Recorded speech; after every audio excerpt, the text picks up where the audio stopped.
Hi everyone, I'm P. Renada, Rappler's Malacanang reporter. It's now 10:57 p.m. on Monday, May 10, and I just finished writing two stories from the just concluded year today.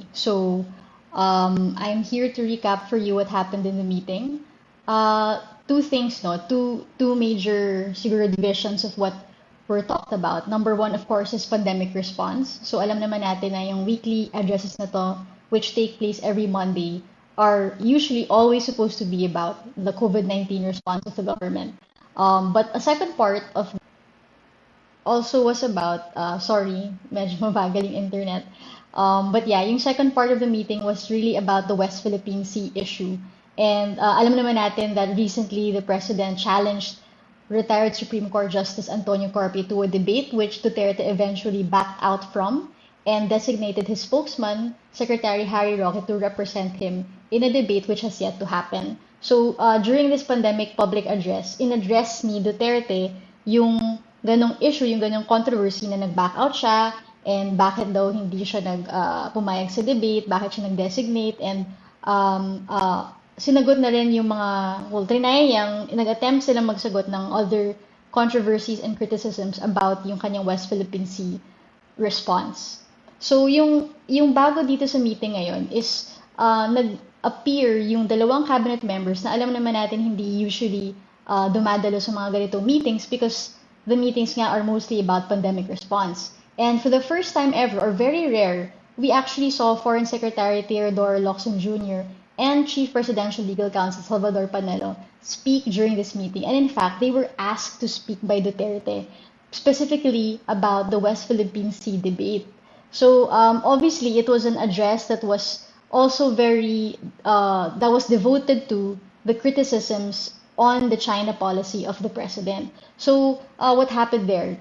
Si Secretary Locsin was the first of those two to speak up, and basically Duterte asked him to explain bakit nga ba unfounded yung criticism na Duterte administration lost possession of certain parts of the West Philippine Sea. So what Secretary Locsin just said in his remarks was actually it was supposedly the Aquino administration, right, who is to blame because it was during his time when China seized control of Scarborough or Panatag Shoal and separate issue yung Hague ruling dun sa pagkawala ng Scarborough Shoal from Philippine control. So basically he was saying that if I was there or if it were me, I wouldn't have called off our Philippine ships from the shoal, but we did it and that's why ito nangyari. So basically it's a deflection of blame, right? Because yung criticism naman now is more of what the president is doing to assert Philippine rights given that there are continued incursions in the West Philippine Sea and hindi naman disputed yung fact na talaga namang nawala yung Scarborough Shoal during the Aquino administration, and that's exactly the reason why the Aquino administration sued China at the Permanent Court of Arbitration, which led to the 2016 Hague ruling, which was a victory to the Philippines. So, and then si President Duterte called on Salvador Panelo, Chief Presidential Legal Counsel Salvador Panelo, to give his side, to give his defense of the president. And yung sabi naman ni Panelo, Mr. President, from the very start, I was against you joining a debate like this because hindi naman dinidispute na nawala yung Scarborough Shoal during the Aquino administration.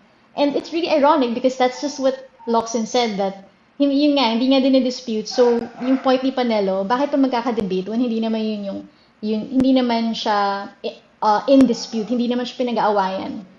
And ironically, that's also the argument of retired Justice Carpio as to why the debate should not be about that question. It shouldn't be about who lost Scarborough Shoal in 2012. Sinasabi ni retired Justice Carpio is the question should be what is the Duterte administration doing enough to assert or use the Hague ruling in order to stand up for our rights in the West Philippine Sea. So maraming debate dyan, like Presidential Spokesman Harry Roque also has his own debate topic to suggest. So we will just have to see, diba, what will happen. Kasi hanggang ngayon, wala pang debate, wala pang agreement on the topic of the debate. So we will just have to see in the coming days how that will pan out. So what else happened? The president also talked about his jet ski promise. So I'm sure you remember in the 2016 campaign, specifically during the Cagayan de Oro debate, he was asked by a fisherman, right? Ano yung gagawin niya about the West Philippine Sea? And Duterte very famously or infamously promised to take a jet ski to the West Philippine Sea or to the Spratlys Islands, the Kalayaan group of islands. So, today, yung ginawa ni Presidente, in-expand niya yung joke na yon. Sinasabi niya na, joke lang yon. Stupid naman yung mga tao who believed in that joke. And to prove his point, he even expanded the joke by saying, plinano ko yan. I planned out that trip. I even bought a jet ski, pero second hand lang ang kaya ko. Kaya nag-order ako ng piyesa and hindi dumating yung piyesa, kaya no Spratlys trip. So yun yung parang basically he was just making fun of Filipinos who believed in that joke. And he was thinking that most people daw or most critics took the joke literally.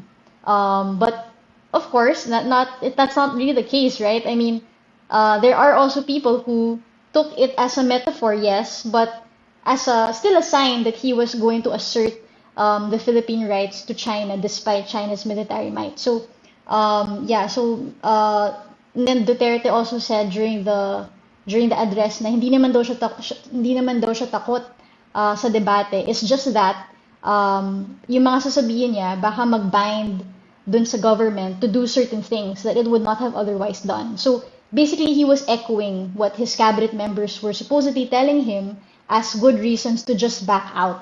So alam naman natin the past few days, there have been memes, there have been endless memes and endless criticism about Duterte backing out. May mga criticism na duwag siya, na hindi niya kaya si Carpio. So this is directly a result of those criticisms that we can see the president is affected by those criticisms, and he really devoted his weekly meeting to address those concerns. Okay, so second part, I want to talk about the pandemic response aspect of the meeting. So hindi naman mawawala yung updates on the pandemic response because the ones who attended are our pandemic task force officials. And siguro some of the key takeaways from that part of the meeting is first, si Vaccine Czar Carlito Galvez Jr. repeated his proposal to focus the vaccination drive this year to certain areas, and he listed down these areas. Finally, it's Metro Manila, 6 Luzon provinces, which include Bulacan, Cavite, Pampanga, Laguna, Batangas, and Rizal.